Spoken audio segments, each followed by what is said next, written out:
Мэтью, можете помолчать? Я вас очень прошу. Слово предоставили не вам. Если вы находитесь на Украине, вам там манеры испортили. الكلمة ليست لكم. إذا أنتم في أوكرانيا وتعودتم على الفوضى فهذا ليس هنا مكانه.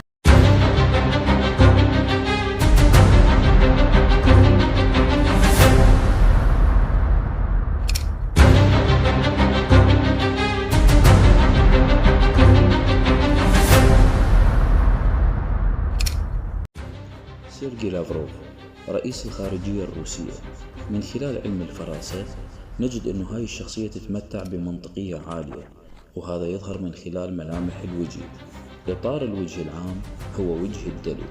يتمتع هذا الشخص بأن عينه تحليلية، أي يهتم أو يركز على المشاكل ويحاول أن يحلها. عدم الاهتمام بنظرة الناس، وهذا نشوفه من خلال منطقة الشارب تكون كبيرة وواسعة.